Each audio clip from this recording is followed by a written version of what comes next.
Welcome to Research Recap on JP Morgan's Making Sense podcast. I'm Sam Mazzarello, and I lead content strategy for global research here at JP Morgan. Today, I'm joined by a few of my colleagues to discuss our 2025 mid-year outlook. Throughout this episode, we'll be discussing the key happenings that have shaped 2025 so far and what lies ahead for the economy and markets in the second half of the year. So with that, let's dive right in. To kick things off, we'll hear from Bruce Kasman, our chief global economist. Bruce, thanks so much for being here today. Thanks for having me, Sam. So, Bruce, there's been a lot of uncertainty so far in 2025 for the global economy. Is a recession still in the cards? I think the way to look at first half performance is that we've actually displayed a decent amount of resilience with both the U.S. and the global economy expanding at close to a trend-like pace. But we've also been hit by a number of policy surprises, which reflects the uncertainty you were talking about up front. Not only have we had major shifts in U.S. trade policy, but we're now seeing a lot of geopolitical tension roil the energy markets. And then there are issues around U.S. immigration, U.S. and global fiscal policy, and also where monetary policy is going.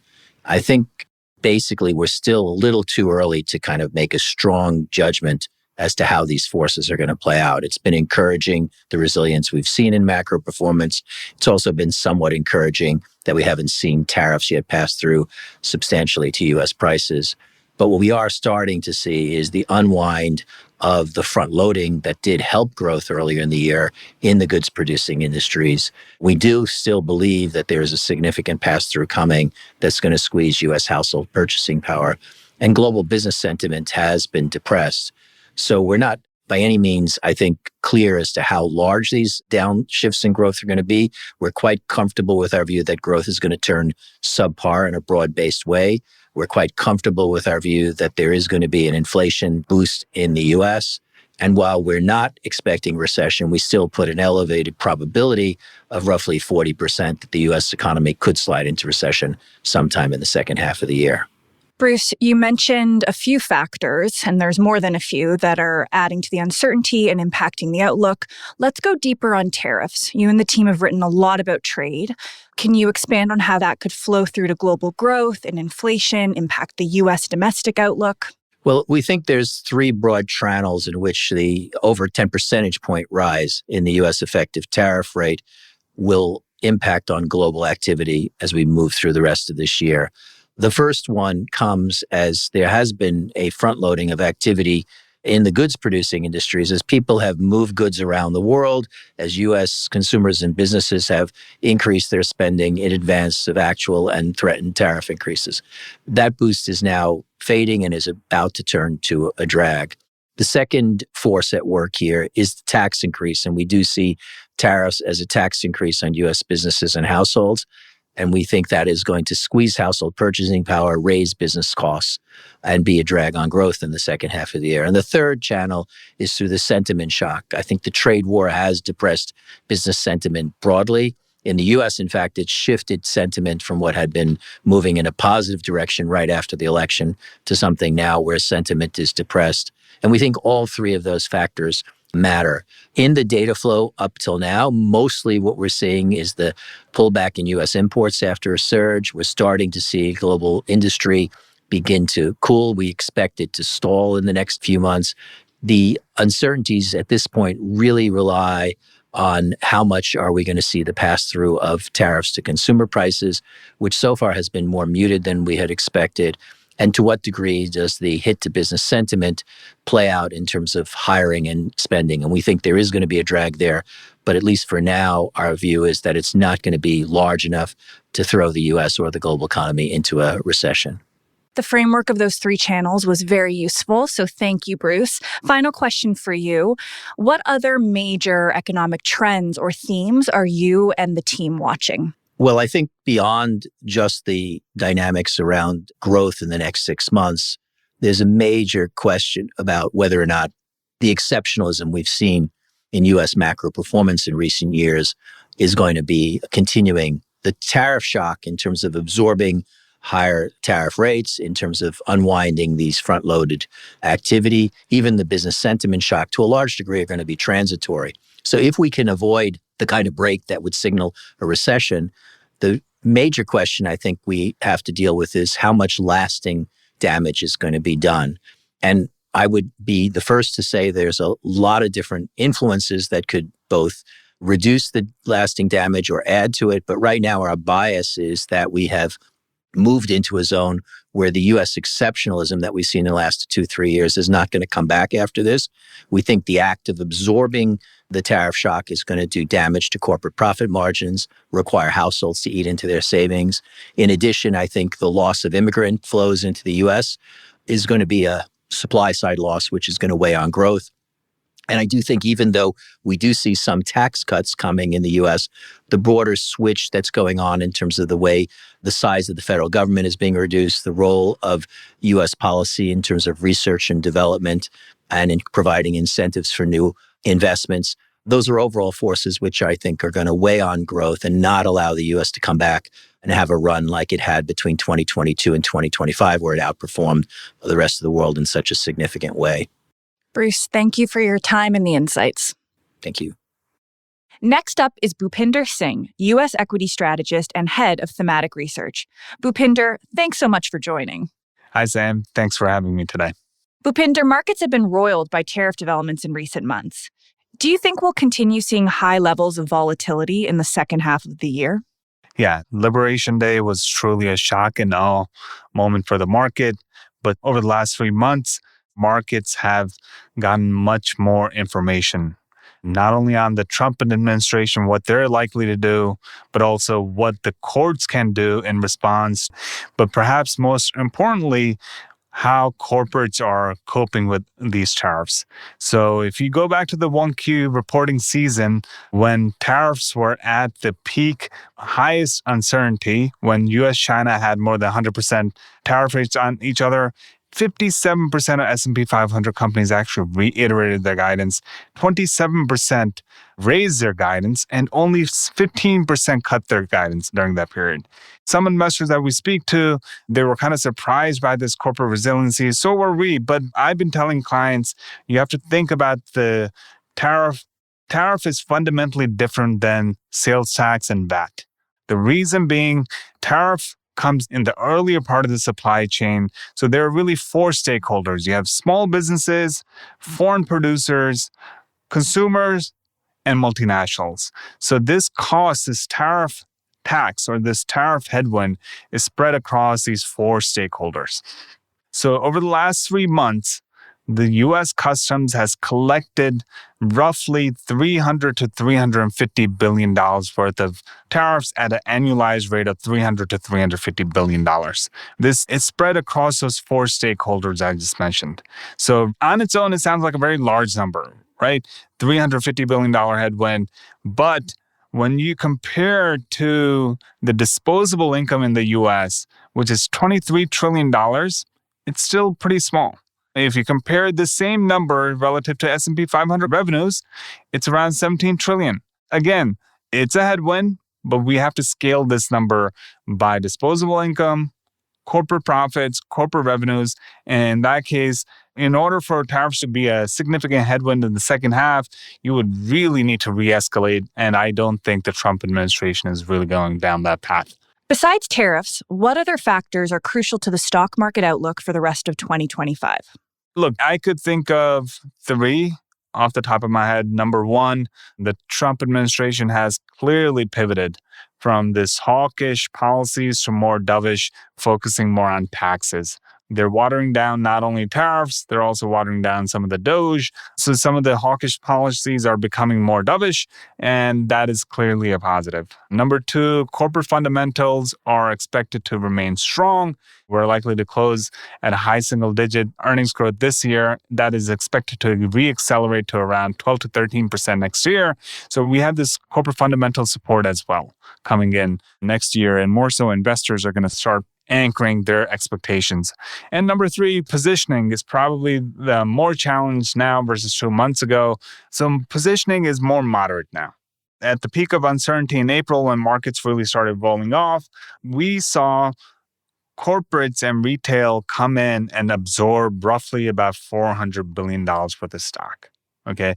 Since then, corporates and retail have been slowing down on their buybacks, but institutional investors and foreign investors continue to chase the market higher. But that tailwind is becoming more diminished going into second half. Bhupinder, are there any particular sectors you'll be watching closely in the second half of 2025?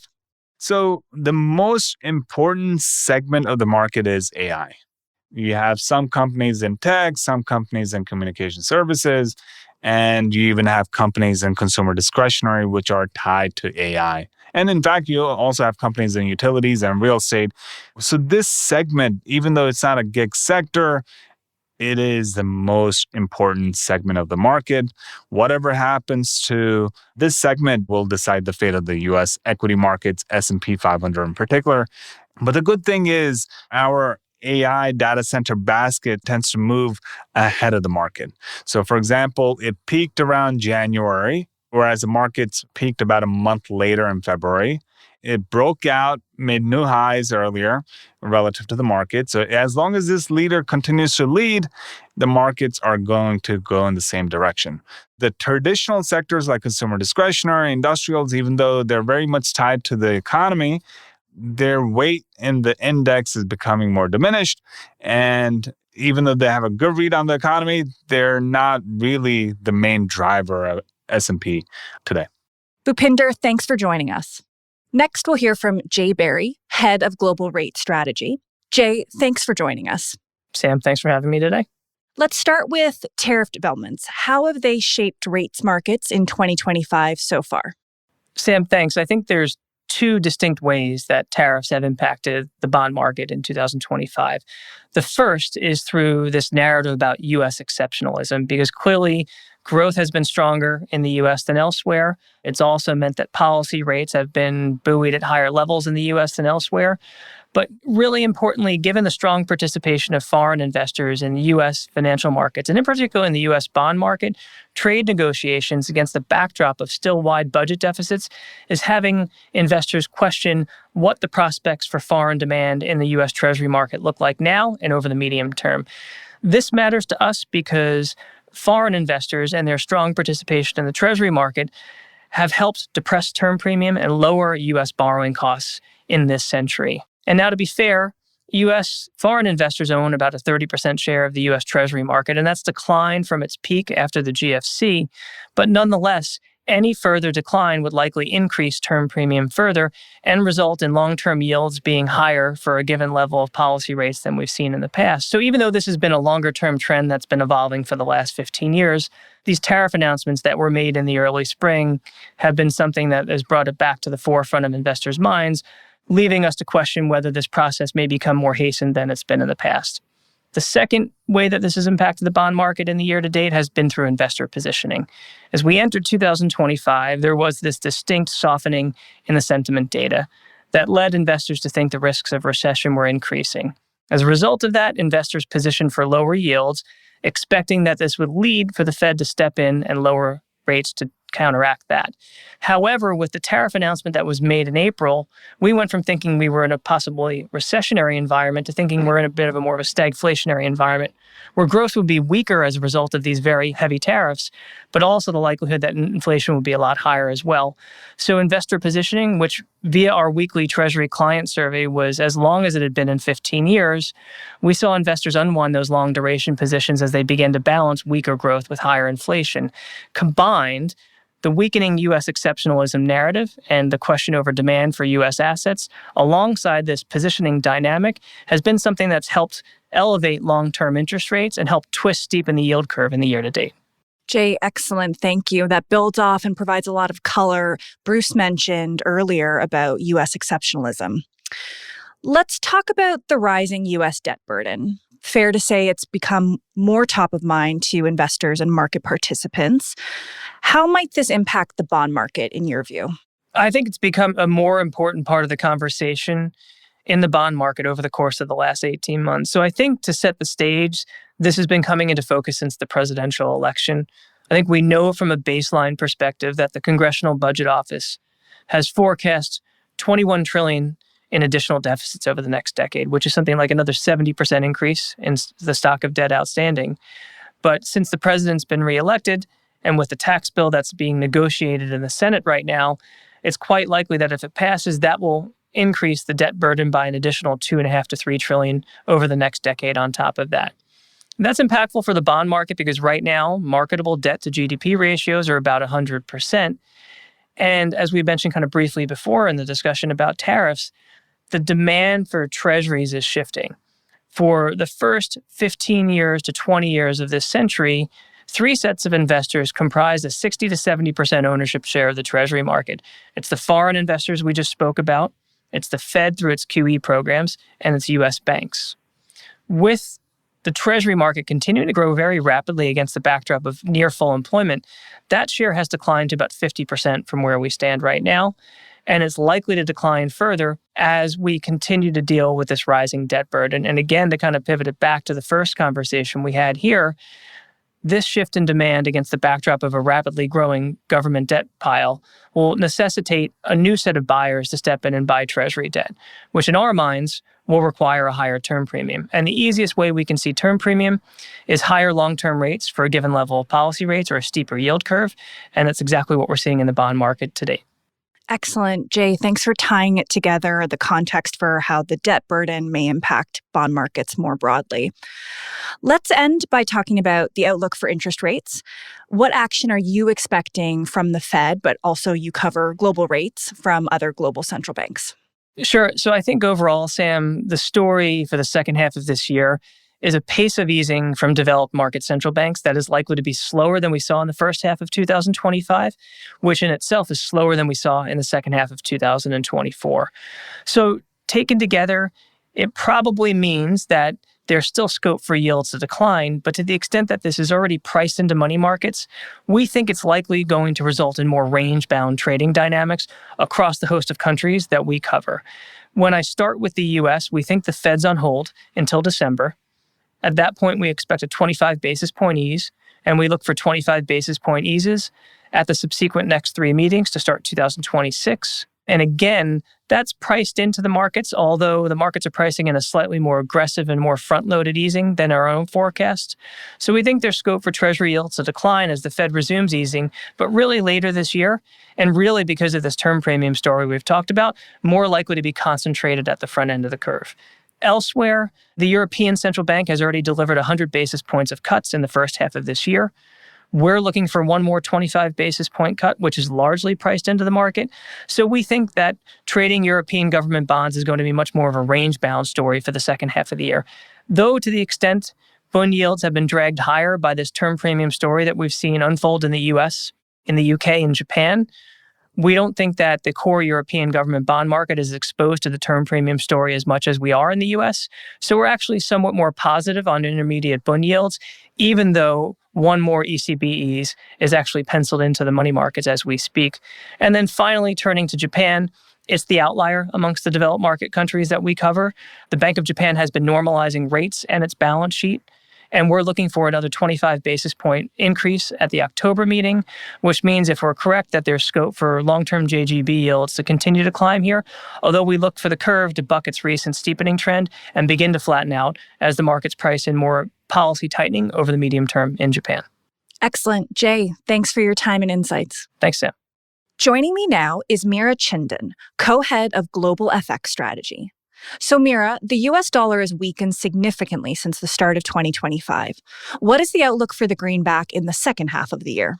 Thanks, Sam. The outlook is still bearish across the board. I think it's going to be very hard for us to move the needle here to change our view there. I mean, to put specific targets on, we've got euro dollar projected to get to 120 to 122, dollar CNY 710, dollar yen 140. So as you can tell, it's still a pretty bearish view and broad-based one at that, including for cyclical currencies such as the Aussie dollar, where we're looking for a 68.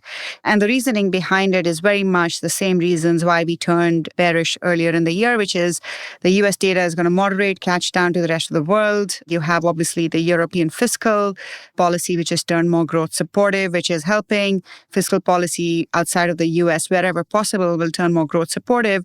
And then finally, you do have the US structural issues that one has to assign some discount to. But overall, the view is unchanged and still squarely dollar bearish. Meera, besides the dollar, which other currencies will you be keeping an eye on and why? I'd say our highest conviction view is within the Euro bloc for the simple reason that the big game changer here in the first half did come from German fiscal. So euro dollar and related currencies is really where the emphasis is from a bullish side. I would say within the DM space, we like the Scandi currencies quite a bit. These are currencies that have been mid to low yielding currencies in the global context, but highly rate sensitive ones. So overall interest rate cuts should be quite growth positive for these currencies. Also, the fiscal narrative there can change quite substantially. They're starting from relatively low indebtedness metrics there. And there is an incentive, I think, for the governments to improve the fiscal support. So that should make a difference as well. I would say within the Euro bloc, the Swiss franc is another one where the SNB will be pushing to make rates negative, but I don't think that's really going to avoid the strengthening that the Swiss franc can do versus the dollar. Sterling, I would put in the middle there. It's fiscally constrained. The growth is starting to soften now, and I think the second half is perhaps where we see a reasonable underperformance within the Euro bloc. And I think beyond that, in the Asia Pacific, I would say Aussie and Kiwi in particular, I think is an underappreciated macro story where the Reserve Bank of New Zealand has been an early cutter. They've cut 200 basis points already. And that's one place where we are looking for growth to turn around pretty sharply in 2025. And final question for you, Meera. What are the key factors driving FX returns in 2025? I think that's a great question. And the clue lies in my answer to the previous question. I think it's going to come down to differentiation and a few key factors. One of them is, I would say, the carry to value rotation, which is basically a fancy way of saying that the high yielders should start to underperform. We already saw that play out in EM last year, and that was a big part of our call for 2024. In 2025, we think the same is going to happen for DM. And we're already starting to see parts of that unfold as the market is getting more dovishly priced for the BOE and the Fed. But obviously, the final shoe on that still has to drop. So we do like this idea that the high carry currencies should underperform within the DM space. And another way of sort of thinking about that is that currencies with a large current account surplus should outperform. These are typically the funding currencies, but a big part of the dollar weakening story really is the assets that overseas countries hold of the US. So, of course, if some of these countries that are large holders of US equities, for example, start to adjust their FX hedge ratios, that means that these currencies have the most upside. And usually it's the surplus, the current account surplus countries, the funding currencies that actually do well in that scenario. So that's the second aspect. And then third, I would say, is the fiscal differentiation is going to become quite important in DM. There's going to be any government that can actually engage in fiscal expense and stimulus will do so. But the question of how the currency will respond to it will depend on what your starting indebtedness position is. And if you're like one of the Scandi currencies that I spoke about earlier, or in Australia or in Switzerland, where the fiscal situation is actually quite attractive at the moment, you have a lot more room on the fiscal side in contrast to, say, the UK or the US or Japan, which are more indebted countries. So that should be an important axis of differentiation markets should focus on in 2025. Fantastic. Thank you for that, Meera. Thanks, Sam. It was great to be here. And now we're going to turn to commodities. Joining us is Natasha Kaneva, our global head of commodities research. Natasha, thanks so much for joining. Thank you for having me. So oil prices have fallen since the start of 2025, stabilizing in the mid-60s range. With supply set to increase, what's the outlook for Brent in the second half of the year? Well, first of all, what I would like to highlight that this call has been in place since November 2023. So we envisioned already that by the end of this year, oil price will be trading with a $6 handle. It just happened 8 months sooner than we expected. So our view continues to be anchored by our supply-demand balances, which are pointing to our supplied market. There is a lot of oil in the market at the moment. And so what was interesting is that in the second quarter, we're actually averaging $67, which is precisely our price target of $67, despite the 12-day war that happened over the last 2 weeks. And what was interesting is that despite the prices spiking to $80 and all the news flows that we have been observing over the last 2 weeks, is that there were no disruptions to the oil flows. So if you look at the number of ships that were transporting through the Strait of Hormuz, actually there is more oil going right now than it was 2 weeks ago. And so the major impact was actually on the shipping through skyrocketing insurance rates, but the oil flow was not disrupted. So looking forward, our view is that for the second half of this year, oil will be trading in the low to mid 60s and $60 target for 2026. Natasha, fantastic. Thanks for that. Sam, I just want to add, this, of course, assumes that the situation in the Middle East stays at current levels and does not escalate. That makes sense. Natasha, we also need to talk about gold, which looks to be continuing its spectacular bull run. Where do you see prices headed in the coming months? So again, this is an old call. Yes, the first time we put it in place was November 2022. Gold was trading at that time at $1,700. So today we're sitting at around $3,400. So we still maintain our bullish call. We believe that this is a long-term view. So the targets are slightly under $3,700 by the end of this year and $4,000 by the second quarter of 2026. The argument is pretty much unchanged. So we believe that there's a significant amount of buying still left from the central banks, but also the ETFs and the retail investors. So the central banks historically have provided a floor to the gold price, but never a ceiling because they're very price sensitive. Yes, they buy low, they sell high. Traditionally, they were purchasing about 400 tons of gold a year. In 2022, the start of the Russia-Ukraine war, they purchased 800. In 2023, 1,000. In 2024, 1,100 tons. This year, we think that they will be purchasing about 900. So again, throughout all this time, the price kept going up and up and up. So they became from very price-sensitive buyers to price-insensitive buyers, and they're pushing the price higher. At the same time, the Fed and the asymmetric reaction to the weakening or softening labor market is, gold will be the main beneficiary of that. So there are many forces right now in support for the gold prices. Natasha, final question for you. In light of recent tariff developments, what other commodities will you be watching closely in the second half of 2025?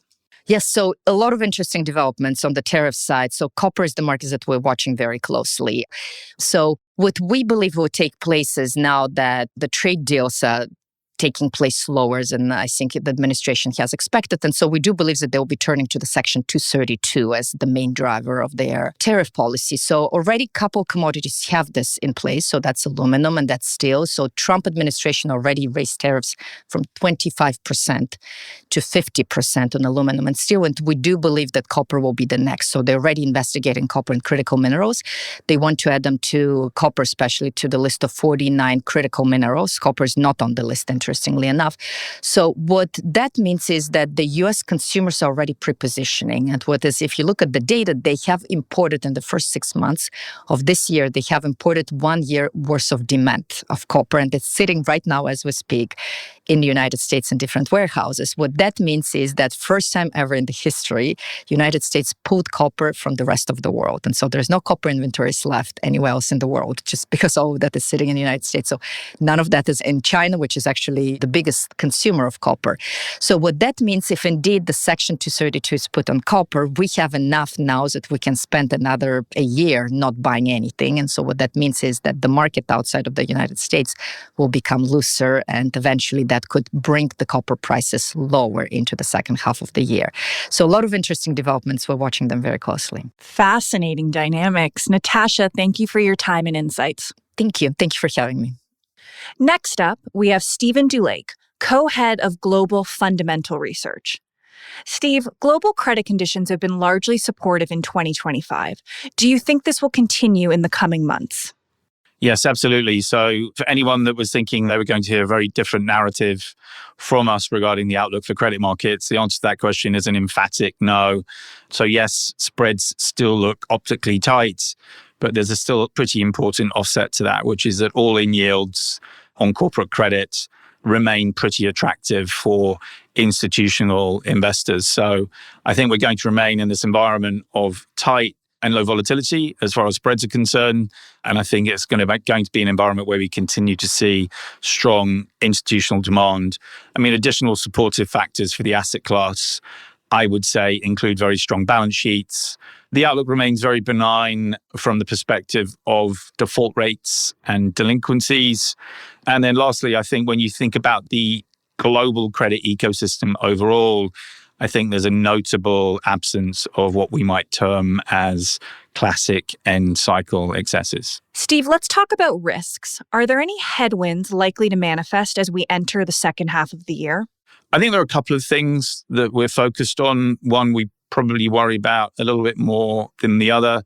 So as you've probably heard from our economics colleagues, we are expecting some softening of economic conditions as you get some economic payback from the pull forward that we saw late last year and in the very early part of this year, with companies and consumers accelerating purchases ahead of potential tariff hikes. To the extent that we think growth slows, but we avoid a recession, I'm not sure that's a meaningful negative or risk for credit markets.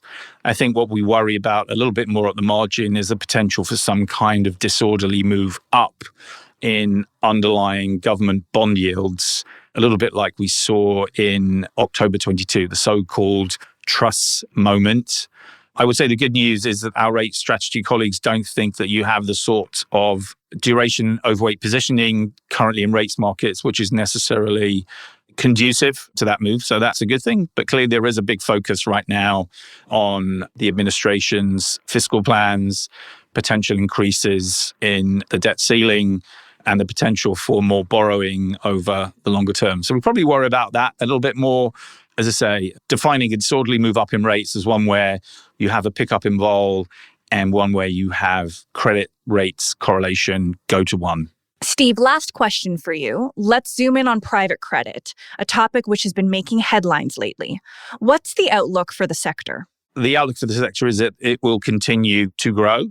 I think that as we look into the second half of the year, I'd highlight two things. So firstly, the first half of the year has really been dominated by the administration's trade agenda.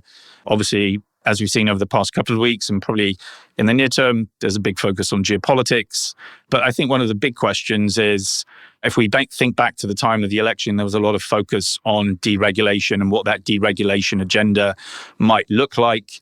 The Treasury Secretary, Scott Bessent, thinks that one of the reasons why we've seen so much growth in private credit is because the banking system has been overregulated. Now, we will have some SLR reform, it feels like. We will see the results of the bank stress tests. Whether all of those things net allow banks to regain significant share from the non-bank lenders, we will see. But I do think the financial deregulation agenda is something that we should keep an eye on. And then coming back to my previous answer and what I said about slightly softer economic conditions, there's definitely a cohort of company who, against a slightly tougher economic backdrop, will start to find going private in terms of looking for financing, going private a much more attractive option. I would highlight the flexibility in terms of dealing with one borrower as opposed to a syndicate of borrowers, and the certainty of execution as factors which become relatively more attractive against a slightly worse economic backdrop. But again, it's a certain cohort of borrower rather than massive companies. Steve, thanks for joining us. Thank you for having me. Next, we'll hear from Johnny Goulden, head of EM Fixed Income Strategy. Johnny, let's talk about the growth prospects for emerging markets as we enter the second half of the year. Yeah, so when we think about the fundamental backdrop for emerging markets, our economists are looking for growth slowing in the second half to around a 2.3% pace from where we've been in the first half, which was up at about 3.9%. Basically, the first half growth in emerging markets was boosted by this front loading in US imports ahead of the tariffs, which were expected. And so we saw higher exports from emerging markets, higher factory output. But that began to unwind when the higher tariffs started coming in, and we are looking for payback in the second half, and that looks like it is already emerging. There are probably still risks to the downside, and I think that's the way our economists would look at it. If we get any tariff escalation, or even if we have slightly underestimated the amount of payback we think we're going to get from that front loading as we get through the second half. Will the U.S. policy uncertainty continue to drive the EM outlook? So the biggest drivers in the second half are probably still going to be around US policy and the uncertainty around US policy. And we've been talking as we came into the year about three different strands of this for emerging markets. The first is obviously around tariffs and trade. We are clearly have a lot of emerging markets that are in negotiation at the moment with the US about the tariff rates, which when they were originally unveiled on Liberation Day were significantly higher. Trade is key for emerging markets, and this obviously was a shock, and we'll have to see how this unfolds as we go through the second half of the year. But there is a second and a third channel for us as well. And the second is probably a bit more specific to emerging markets, which is geopolitics. So areas where the US actually is changing its policy around emerging market countries and affecting their outlook. Clearly, the Middle East has been in focus recently, but from the start of the year, Israel is part of that, Ukraine. And you may remember that Panama was singled out early on also as part of that. Venezuela is another country where these really depend on the US stance to it, which continues to have some uncertainty around it. And finally, the standard channels through US fiscal policy and tax, which are, again, in the works at the moment, and how that impacts monetary policy in the US, which is always important for us in emerging markets. But I would say there is uncertainty, but it's not all bad. And I think the way we are looking at some of that uncertainty impacting the US and US growth itself is combining with what look to us cheap emerging market currencies, an under-positioning in emerging market assets. And that's really the flip side to an over-positioning in US assets. And that should keep emerging market currencies strengthening versus the dollar in the second half of the year. And we're generally optimistic about EM currencies at the moment as we go into the second half. That should also lead to EM inflows, which is something which has been lacking for over a decade and is something that we are expecting to pick up. Johnny, final question for you. What other macro factors or developments will you be keeping an eye on in the second half of 2025? So it looks like the list of things we're going to need to focus on in the second half is pretty long for emerging markets. Firstly, starting with what central banks actually do. So we are expecting emerging market central banks to continue cutting interest rates. Rates are high versus where inflation is, and that will be important for the way we think about rates markets and bonds in emerging markets and the front end of rates curves. There are, second, also fiscal concerns in bond markets. That has been affecting US Treasury market, Japan, but it's going to affect emerging markets as well. It is the one area where we see more weakness for emerging markets is we are still running large fiscal deficits too. And if we see global bond markets being worried about that, emerging markets will as well. Geopolitics, as I mentioned, another set of factors which are going to keep us focused in the second half. The Middle East is looking better, but is still obviously uncertain. We have an unsettled Ukraine war, which is ongoing, and there are usually things which we cannot even forecast, which will pop up given the number of emerging markets that we're looking at. And there are some very specific country stories in emerging markets, some positive. Argentina has been something which the investor base has been very comfortable with, us too. As we go through the second half of the year, we'll be seeing how many other countries will be developing. Elections are going to come into view for 2026. It's going to be a very active election calendar, particularly in Latin America. You have elections in Brazil, Colombia, Chile, Peru, but places like Hungary as well. Also, as we get through towards the second half of the year, no doubt we are going to have to be factoring these into the way we're thinking about markets. Johnny, thanks for joining and sharing your insights. Great. Well, thanks for having me. And to round out today's episode, we'll hear from Fabio Bassi, head of cross-asset research. Fabio, what is the macro outlook for the second half of 2025 from a cross-asset perspective? The macro outlook for the second half of the year remains uncertain and fragile, with a focus on potential payback from the front-loading that we saw in the first half of the year. The broad expectation is for weaker growth, higher inflation in US, mostly coming from the implementation of tariff. I have to say that the risks to tariff, in our view, are properly two-sided.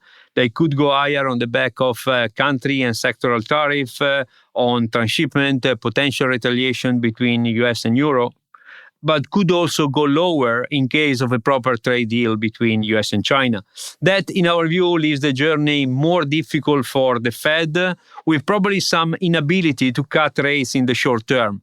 So our call is for the Fed to start cutting only in December, but that could occur earlier in case of some weakness in the labor market. I have to say that the eventual support from the Fed is a key anchor in our view for remaining broadly constructive on risky assets. As a baseline, the narrative of higher for longer is going to last for a while, and in our view is going to trigger what we call the dual pain trade of higher equity market and narrow leadership, as investors are more comfortable in buying high-quality growth stocks.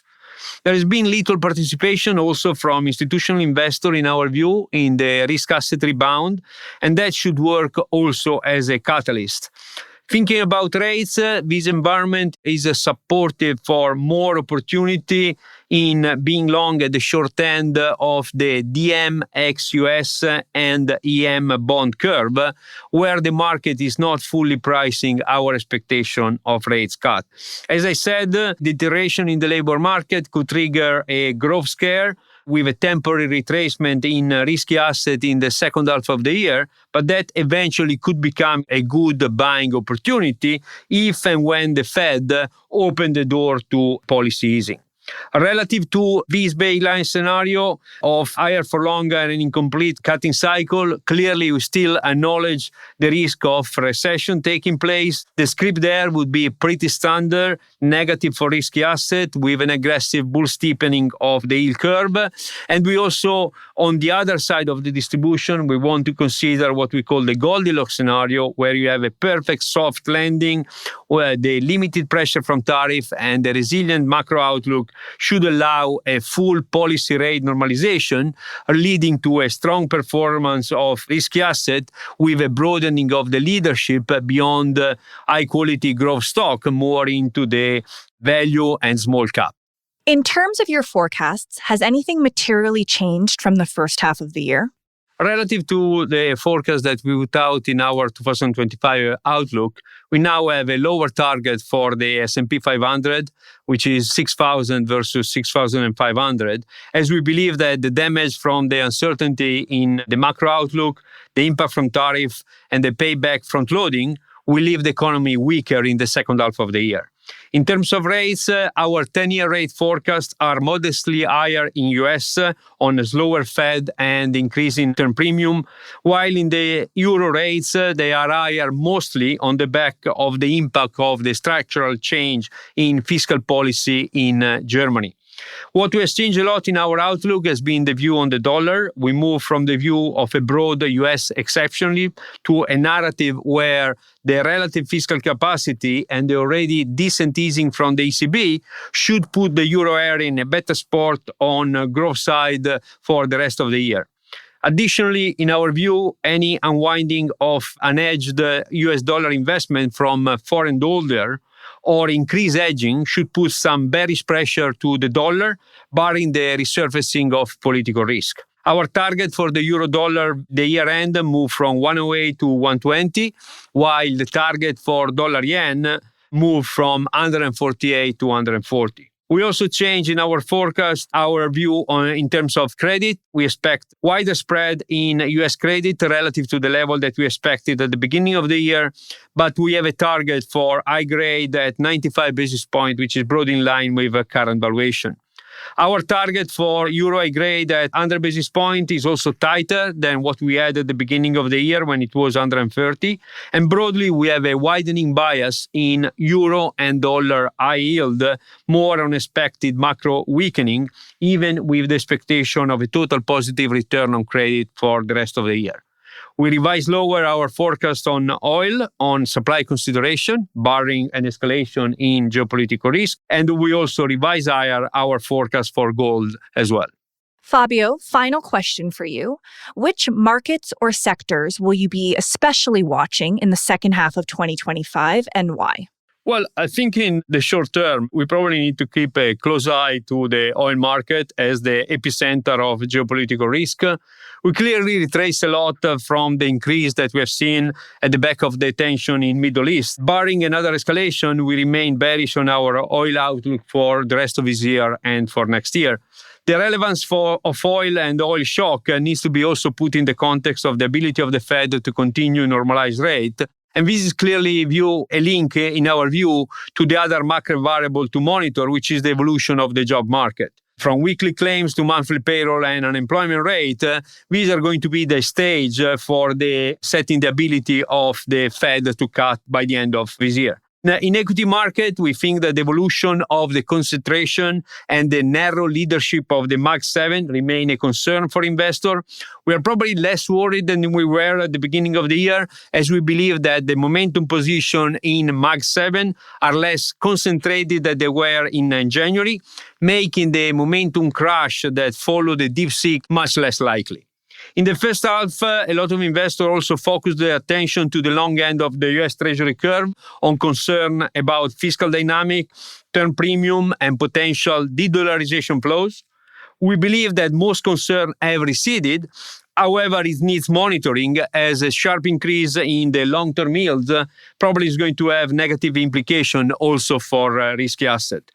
And finally, I would say that the weakening of the dollar has broadly supported the EM complex. And in our view, this is going to remain a supportive factor, but any sharp pullback there could be the trigger of volatility across assets, with the EM complex probably suffering from a much stronger dollar, especially if that is limiting the capacity of EM central bank to normalize policy rate. Fantastic. Thank you for that. That wraps up our mid-year outlook episode here on Research Recap. We hope you found the insights from our analysts helpful and insightful, and we want to thank you for tuning in. For more market insights, be sure to visit jpmorgan.com/research. Thanks for listening to Research Recap. If you've enjoyed this conversation, we hope you'll review, rate, and subscribe to JP Morgan's Making Sense to stay on top of the latest industry news and trends. Available on Apple Podcasts, Spotify, and YouTube. This communication is provided for information purposes only. For more information, including important disclosures, please visit www.jpmorgan.com/research/disclosures. Copyright 2025 JP Morgan Chase & Company. All rights reserved.